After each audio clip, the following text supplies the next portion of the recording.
Wendy El-Khoury, welcome to Business Not As Usual. It is wonderful to have you in my living room today. How are you? I'm well. Thank you so much for having me. Yeah, it's really good to see you. So let's start off and tell me a little bit about your journey. Well, I run Wedded Wonderland, which is a very popular online wedding marketplace. And we have quite a huge following on social media.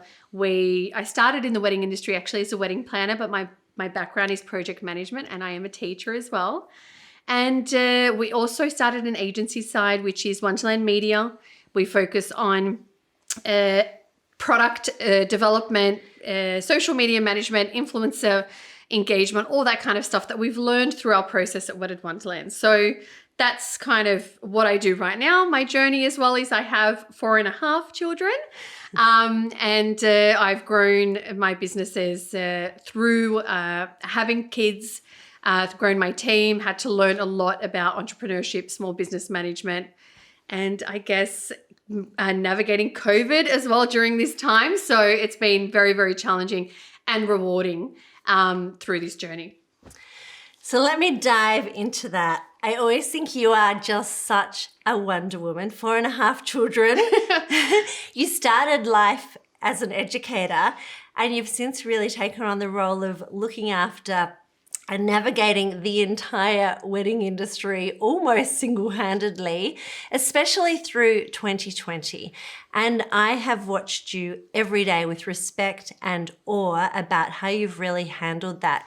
So just to put it into perspective, can we look a little bit at what did the weddings industry look like pre-COVID? And then we'll get to what's happened since. Sure. So we were one of the very first wedding sites, I guess, on social and writing content, running digital campaigns when we started back in 2012.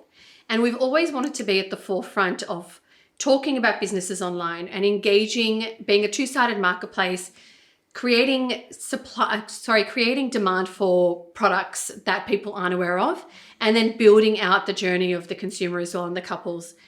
COVID threw a huge spanner in the works because our industry is so used to being busy. We have so many entrepreneurs and sub-entrepreneurs that work within our space. 85% of the wedding industry is privately owned in Australia and over 50% is sole trader.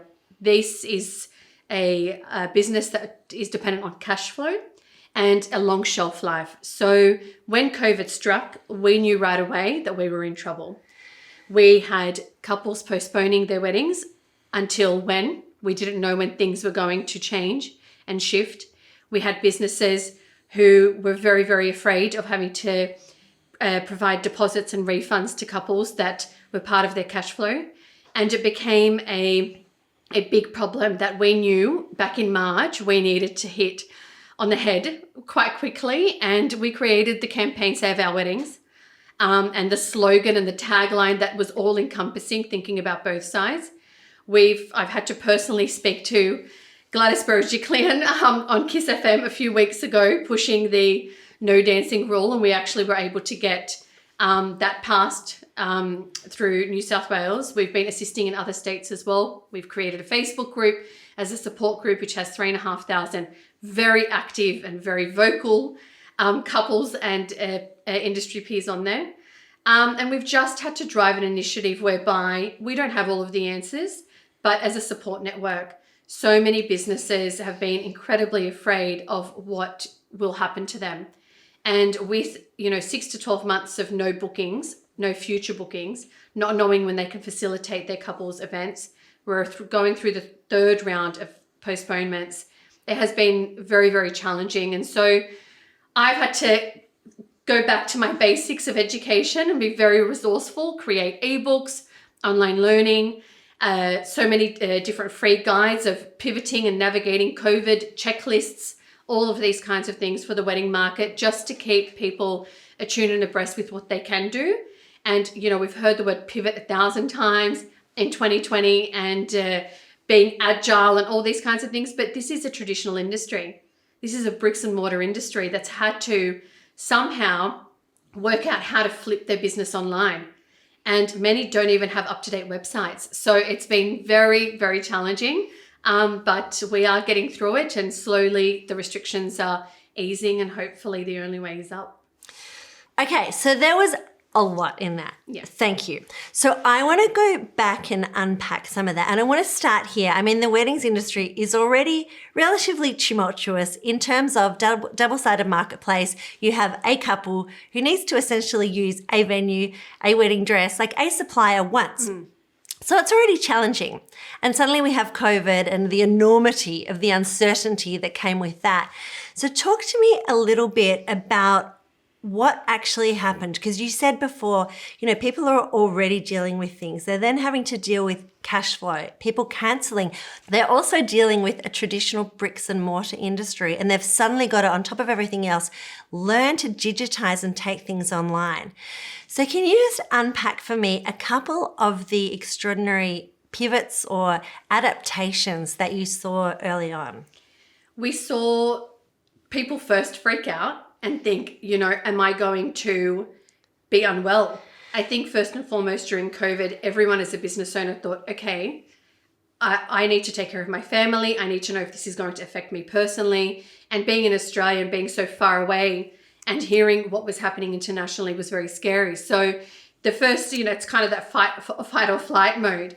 And when businesses started to realize that this was something that wasn't going to go away in 4 or 6 weeks' time, the conversation became, okay, so we're not going to be able to see each other physically. What can we do?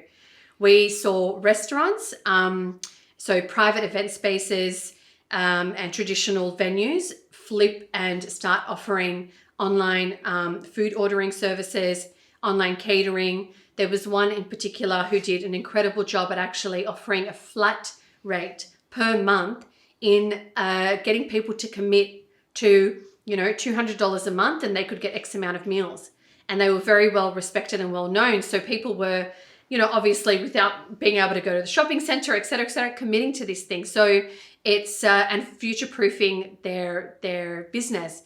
I think so many businesses wanted to remain busy and wanted to keep their staff. And so there was a designer in Melbourne, for example, who started making not only masks, but the scrubs, and COVID specific for nurses and doctors. So that was something that was quite incredible, and to pivot from being a wedding dress designer to that. But the skill was there, wanted to keep the team busy. How can we assist? Let's get on it. A jeweler, for example, in Sydney thought, well, I'm not going to get any new clients, so let me introduce the idea of reworking jewelry, and people now spending time in their own homes finding old pieces of jewelry and thinking, okay, maybe I can, spend a bit of money and spoil myself. I'm not going anywhere. I'm not doing anything. Let me rework some of my jewelry. So we saw florists now do installations with preserved flowers, because a lot of the fresh flowers weren't coming through in people's homes, for events within people's homes that could last for a longer period of time. There was one company that has a lot of product. They would normally be a dry hire company that actually flipped and started doing residential homes and staging residential homes and using that same product, to be able to transform people's homes. So it's incredible how the industry has pivoted, and we are a creative industry. But from a virtual perspective, being able to offer their services online. Brides still wanted their dresses. They still wanted makeup consultations. They still wanted all of these opportunities to be able to walk through a venue. So everything had to become virtual. So let's talk about that. I mean, it's a very emotional experience getting married, and I guess there's a lot of emotionality in the industry. So how have you seen people continue to connect with their potential customers or the couples? Because I know you are the queen of social media and communication, really. So what are some of the great examples about how people have communicated using digital and tech? I think communication is at the core of it. When you're selling an emotional product, you are tugging at the heartstrings, and you are generally, as a business owner, speaking directly to your consumer. They're buying into something you have created. So there is such an emotional connection there. For 12 to 18 months, you're thinking that person has bought into this piece of jewelry that I've made, this venue that I've created, this dress that I've designed. And so there definitely has to be that ongoing communication. And the stress levels were heightened enormously for couples. So you can imagine trying to reach out to a supplier and not having them respond for 2 weeks would be an eternity during COVID. So really streamlining modes of communication, I think, is super important. The other factor is becoming the influencer and face of your business. You know, how would you, if you were to hire an influencer to talk about your business, what would you want them to say, and how would you want them to talk about what you're doing during COVID?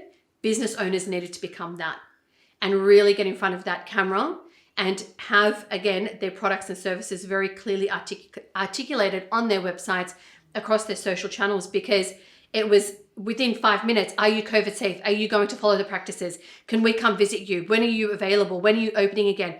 All of these questions. And we basically said to businesses, create that FAQ sheet and keep updating it with every restriction, with every ease, and talk about it online and ensure that you are available online and you are responding to people, because like I said, those modes of communication, if you are non-responsive, people would immediately assume you've shut down. And that's a big problem in our industry. A massive problem. So for anyone watching this who's not really used to communicating or getting in front of a camera or jumping on video, or they just don't think they have the time to respond to people continuously, are there some top tips about how to get started with your brand and your messaging and your communication? I think you really need to understand who you're talking to and, you know, come from a place of, if you're speaking to a friend, speaking about your business. You know, so if a friend was to say to you, what are you doing during COVID? How are you navigating? Are your clients happy? How are they feeling? And just being as honest as possible. So you have to respond via video or via, you know, a Zoom call or whatever the case may be, answering a lot of the questions that keep coming up in your business. But I think it's just about thinking that you're talking to a friend, and practice makes perfect. I do believe that lighting helps, having the right staging, having the right technology, and trusting in that source and knowing that, you know, it's your microphone's not going to let you down, and, you know, you've got people around who can basically check, you know, the editing side of things. But really right now, it's about that rawness and really feeling confident and comfortable to say, this is where we're at, this is what's happening. I've never been in front of the camera before, but I feel responsible to get on here and say something to you guys, and being as honest as possible as a business owner is what people really want to hear.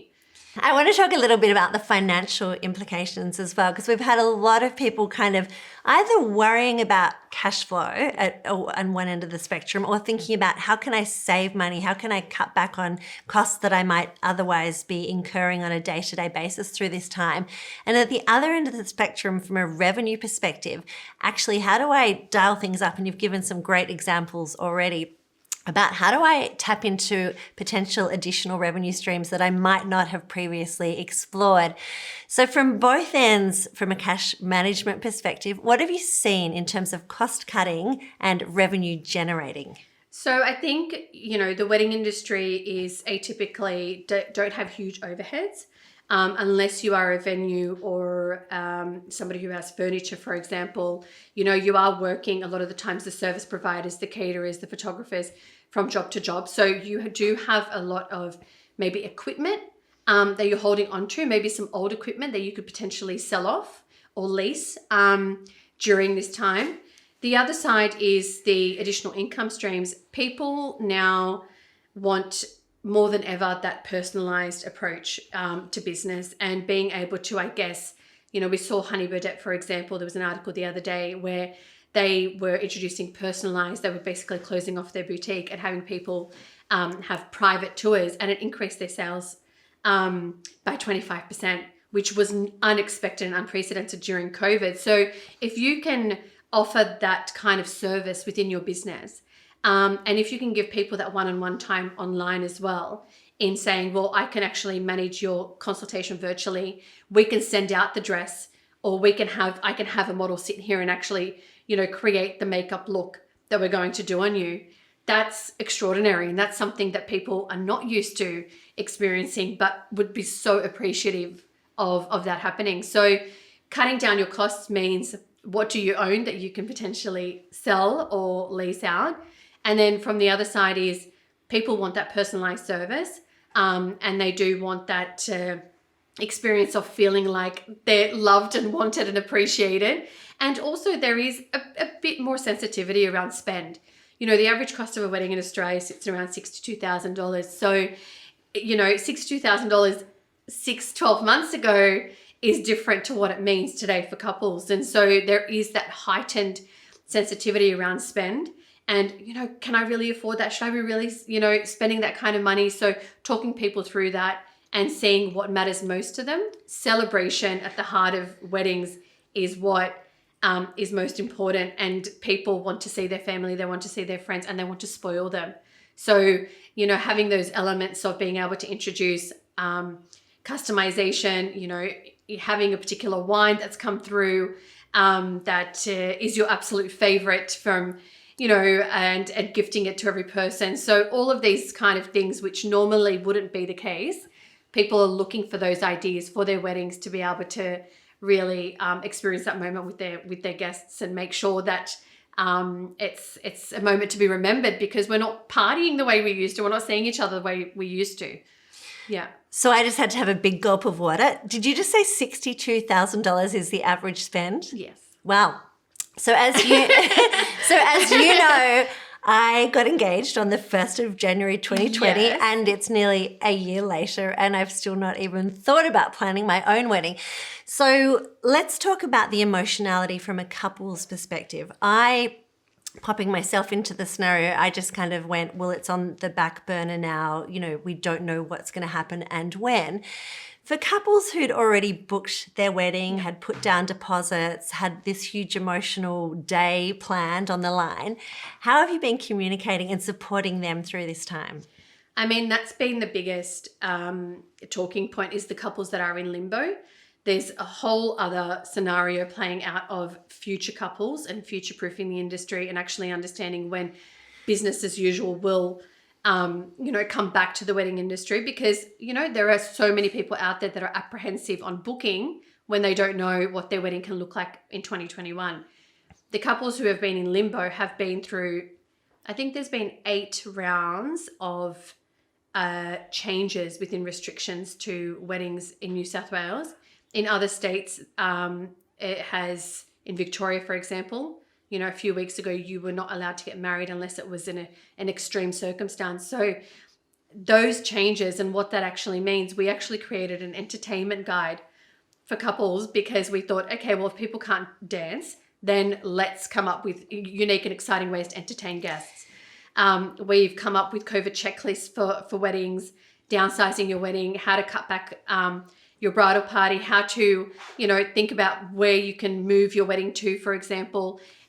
We've introduced the idea of having a wedding festival, which can go over a few days. So you can basically have, you know, one ceremony, but then maybe 2 seatings for receptions. And people are actually doing that. I know my brother got married a couple of months ago. We actually had 2 rooms because of the number of guests. And so the couple were the only people that were allowed to walk between the rooms because of limitations on numbers. So we are really thinking creatively and outside the box in terms of what couples can do and trying to give them as much advice as possible. Gosh, extraordinary innovation and creativity on so many levels. I want to talk about the regulatory situation in a moment. But in the meantime, it suddenly occurred to me, what does the future of weddings potentially look like? Because if we've got this entire backlog, which who knows, could be 6 months, could be 2 years, of people wanting to come out of the gates and get married, is there going to be a boom? And will the industry actually be able to facilitate the number of weddings that happen? So there looks to be some sort of bottleneck that will evolve and develop. However, the mindset around weddings has shifted, and it is something that will continue to transform this industry. Some people are happy to get married at home now.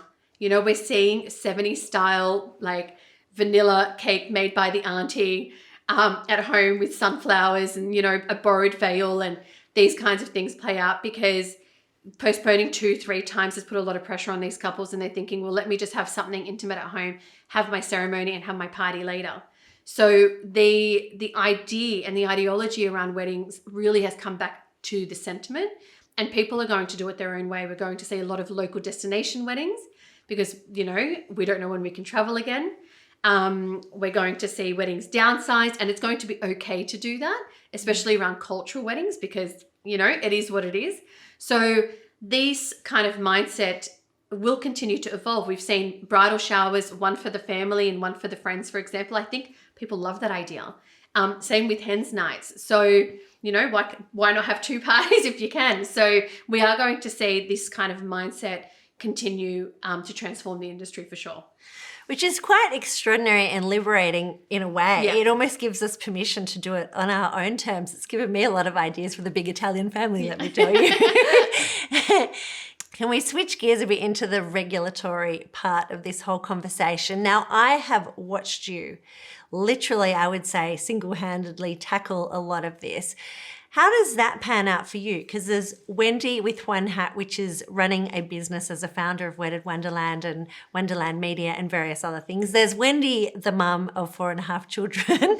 And there's Wendy who's looking after and being the face and the voice of essentially an entire industry in Australia. And I've watched you navigate talking to the Premier and talking to a number of the ministers and reporting that back in real time across social channels to the industry. How's that worked for you, kind of transitioning between those three roles? I've kind of had to prioritize what is most important right now and ensure that first and foremost, the viability of our industry remains intact somewhat, and really fight for communicating the idiosyncrasies within our market. I think that's been the most important thing. There are so many subsets that work within the wedding market. We have 22 suppliers on average that work on any given wedding. You've got retail, fashion, beauty, lifestyle, entertainment, musicians, AV, so many sub-industries that work within the wedding market that have all been impacted. A lot of them are contractors, subcontractors. A lot have lost skill and talent and unique talent within their businesses. And to try and find that and build that up again, it's going to take time. So all I wanted to do is say, this is how the industry operates. Please give us a roadmap, give us some lead time, give us a heads up. Let's not have these couples cancel their events. Let's give them something to work with and ensure that the industry is understanding what, you know, the powers at B are actually saying. But there is a lack of understanding of how the wedding industry operates because it's a privately owned and it's a private sector. It's something that falls within, you know, we don't have an official lobby group. We fall under different subsets as well. So, you know, I kind of have had to lobby on my own with a lot of support and a lot of different, you know, I guess, tools and feedback from businesses. But at the end of the day, it really has come down to these are couples who are contacting us directly, and business owners I was getting business owners every single day emailing me saying, I'm shutting down. Do you know somebody who wants to buy my business? Do you even know where I can find somebody who can work out what the value of my business is? You know, it was real. And I really felt, okay, well, I've had the glory of Wedded Wonderland and built this huge, you know, engine, and I have a huge responsibility here as a result. So I just rolled with it. And roll with it in a very amazing way you have done. Can we talk about leadership? Because I know at the beginning of 2020, both of us jumped into accidental bushfire relief. And I think this is probably a good lesson for any small businesses. Often we're thrown into situations that are beyond our control, that we know nothing about, but we step up and lead where we need to. And I think you demonstrated that around that scenario and again, time and time again throughout COVID this year. What are the things that make a great leader and someone like you able to step up and help others? I think as a leader, you need to understand who you're leading. You need to understand what your purpose is. You need to understand what problem you're solving. You need to know that it takes a whole army of people to actually make something happen, but you need to have a purpose and be honest in saying, I don't know. I don't have all of the answers, but I'm going to try and use my platform and my voice to be able to lead you forward and lead from the back, not from the front. You know, it's so important to ensure that you empathize with the position of the people that you're leading and not, you know, in any way, shape or form, take it for granted. You know, we're both quite well known in our industries and And again, you don't have to step up to the plate every single time. This is something that I've learned as well. But when you know that you can, and when you know that you can make a difference, it's integral to be a leader, as part of being an entrepreneur, as part of being a business owner. We can't just have all the glory. We can't have our cake and eat it too. So, it's a responsibility. So I want to dig a little deeper and just talk about problems and solutions, because I feel like as entrepreneurs, we see solutions and possibility where others only see problems. So is there a specific framework that you would follow to kind of go, okay, here's something that's come at me that I can't control. What's the logical way to find a solution? The first thing that I always do and look to is what people are doing in other industries. I think being in a niche market makes, people think that I look into the wedding space and think, oh, what's happening here, what's happening there. It's so important to review what other sectors are doing, especially during this time, because you can gain a lot of ideas and insight into how they are pivoting and how agile they're being and the ideas that they're creating. So we always need to look and, there's no box anymore. We used to say, look outside the box. The box is gone. It's disappeared when COVID came around. So definitely look outside of your own subset and think about how, from the examples that I gave around retail to hospitality, what does that mean for you and for your business, and what can you learn from that? So that's the one thing that I tend to do a lot of. I love reading the news. I love, searching. I have all of my Google, this is such a nerd Wendy thing, but I have all of my Google Trends and my Google Alerts set up to keywords that, business, problem solving, market crash, all of these kind of, COVID business related topics, just to keep myself abreast with anything that is happening. Because I like to, like I said, both locally and internationally, really be abreast of that. And you don't know until you actually set up all of these alerts and make it as part of your daily routine to kind of go, let me check in with the universe and see what's going on. I like to always come up with 3 options. I think I'm one of those that is the power of 3. And this is what we did, when we had, wedding industry shutting down, and we kept pushing for, give us a roadmap. And then we were getting nowhere. It was like, well, here are 3 options for you guys. Pick one. And I think when you go to, again, being that solution oriented, and I always say this even to my team, come back to me. I know we're going to have problems daily, but please come back to me with what you think the 3 options are. And that way, most people tend to go for the middle option. 55% actually, in fact, the more difficult one, if you can build people up to that, you can actually convert them to getting a little bit more out of them. And it tends to be one of those things that at least, our government, for example, didn't know what the options could be for this industry until they were presented. So always be very direct with that, and run them by, your peers and that kind of thing. And I think when it comes to being solution oriented, it really does come down to what's my objective here? What do I need to get out of this person to move from A to B? And how can I draw that information out? And how can I really push to get some answers? Because, during this time, it's very difficult to, get that mindset of, yes, we want to move forward. We want to do so many things. Everyone's in a survival mode. And when you're in survival mode, it's very challenging to, again, be enthusiastic and be passionate and think, what can I be doing? So really pushing people to a point to say, well, you have actually created something wonderful here. Let's see what we can do with it, and let's make some magic out of the pieces of the puzzle. We're just putting it together differently. So... Okay, everyone viewing, I want you to rewind that, and I want you to take copious notes. There was so much gold in that. I think the first thing that you said was around looking outside of your industry to innovate, and I am always doing that. And I think it's so counterintuitive to so many people, but there is gold to be taken from other industries, so that is great. And the other things, just so many different solutions throughout there. Turning on Google Alerts and looking at all the different trends and everything, there was a lot there. Thank you, Wendy.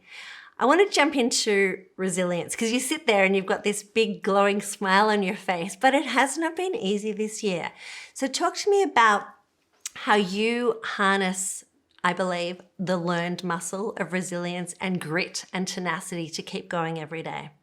You know, it's not all day, every day that I'm like this. There are moments, and as we all know, where you think, this is really hard. And I had a lot of people come at me and say, and I've had this since the start of my career, who do you think you are? You know, there are people out there, who you need to report to and you need to run things by. And I kept saying, well, nobody's doing anything. And I'm not going to sit around and wait for you to provide the answers to me when I don't feel like enough is happening. So I am quite vocal, and it is very scary, but you do have to think about, again, the responsibility and be tenacious and really make your message heard without being flippant and without being hysterical. And that's something that I've, because I'm quite a passionate and eccentric person. So I've learned to really to edit myself in knowing what to say, when to say, and how to say it, and being, on air for 30 seconds, whether it's on TV, whether it's on radio, you've got your moment. You better be, it's like the Olympic race, you've been training for all this time and you've got to run in 30 seconds and you better get it right. So I've had to learn to edit and ensure that in that moment, I don't fold. So that's how I guess I've built up that, okay, that's my target, eyes on the prize. Don't get distracted. There's so much noise out there right now. I have to achieve this. It's not for me, it's for everyone around me. Let's do it. Really important points there. And also building on your previous answer around being solutions orientated, I think what you just said there is that anyone can have a voice, right? And particularly in these uncertain times, the government, the bureaucrats, they don't all have the answers. So if anyone can come up with, here's 3 solutions, then, be unafraid to move forward with that and be heard. Just get your messaging right. Yeah. So who or what do you turn to personally in times of crisis? This is a hard one.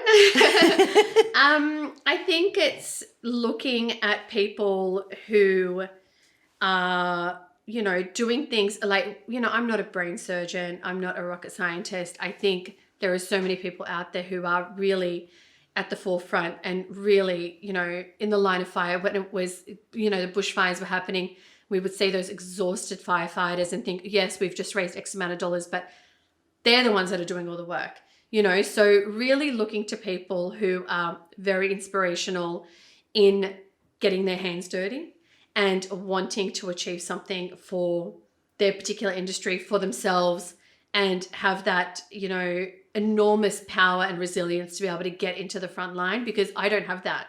I'm good with people, I'm good with my words, but I certainly don't have the guts to be able to do what a lot of people out there are doing. So it is about looking, again, completely outside of my industry, but I follow, surgeons doing incredible things from around the world. I like to see what the people on the ground are doing as well. They're the ones that kind of keep me motivated to think, well, you're definitely not saving the world here, Wendy, but every little bit matters and we all matter in this ecosystem. So that's what keeps me motivated. But looking for advice, I find it really difficult. I kind of I'm a bit of I've got a degree in theology, so I'm a bit of a, theologian, and I like philosophy and I like to look back, because the truth is the truth, and you read things that are 3,000 years old and you think that's very applicable to right now. So we have had leaders over time, and there is a repeat in behaviors. Leaders around the world, some are doing their jobs, others aren't. And I think we all need to collectively understand this is human behavior. And we have been through this crisis before. We have been through a pandemic before. How did people manage? What were the solutions? What were the innovators? How did people create? And constantly look back to history to be able to move forward and learn from those mistakes and adapt as we go. Bit of a nerd when it comes to stuff like that. Maybe a nerd, Yeah. maybe extraordinarily intelligent and also extraordinarily humble. I think the work that you've been doing is nothing short of amazing. And I think it's an important message around whether you want to impact 5 people or 5 billion people. There's nothing right or wrong. I'd like to say you're going at the upper end of the scale and you're doing an extraordinary job. If you could leave people with 3 messages about how to move forward with positivity, what would they be? Every single person is born with an ability to do something. It is your responsibility to find out what that is and give that gift back to the world. That's what I believe. So it's that discovery process and living on purpose. And you speak about this so often.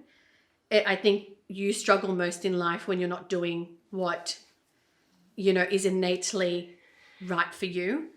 So my piece of advice is trying to find that purpose, and you will make so many mistakes and you will do so many wrong things, but you're not going to know unless you do that. So have the different jobs, work with different people, different mindsets, different personalities, and understand that everyone has a place, but what's your place? And you don't need to save 5 billion people. It's not about that. It's about you really, coming into your own and wanting to do what you want to do and waking up every morning and feeling like you're adding value to your own life. That's probably my biggest piece of advice. The others is that things happen outside of our control. And so many things have been out of our control and out of our hands this year. And it's about focusing on what you can control. And so knowing that the unknown is out there and knowing that, tomorrow there might be, we've had the fires, we've had the floods, we've had COVID. And we will continue as a global society to have so many external factors impact us, from something that's happening in China and being here within a few days. So it's one of those things that is understanding that we need to accept that we live in a global society. And so we have all of the rewards and benefits of that. And also with that comes a lot of challenges, and building your business and building yourself to understand and adapt to all of that. So we don't exist in our own little space. There is a universe out there and we need to evolve with it. Definitely. Now, this is almost an impossible question, but what is next for Wendy? What's next? For me, I think the legacy of what I've created, I'm a migrant, I'm a woman, I'm a mother. So there are so many things, I guess, that, if you speak about the grand scheme of things in terms of entrepreneurship and women and what we can do and will do, I'd like to be able to prove to myself and to everyone who's invested in Wedded Wonderland and Wonderland Media that, I can and will build a business that will have a legacy for generations, and that it will be something that, me as a person, and Wedded is quite well known around the world, but it is about taking it to that next level and actually having the technology to back what I've created, and having that scalability. The one thing I've always looked for, we've spoken about this a lot too, is how to scale. There's no, hard or fast rule, and by no means has anyone been able to provide me the answer. I need to figure it out. And I'm all about the journey now, not so much about the destination, and I just want to see where I can take it. Well, clearly not such an impossible question after all. Wendy El-Khoury, thank you so much for joining me today. That was just beyond extraordinary. There are so many tips and tricks and actionable, implementable things that people will be able to take away. I am going to rewind, watch. There was just so much in there. Thank you so much. Thank you for having me.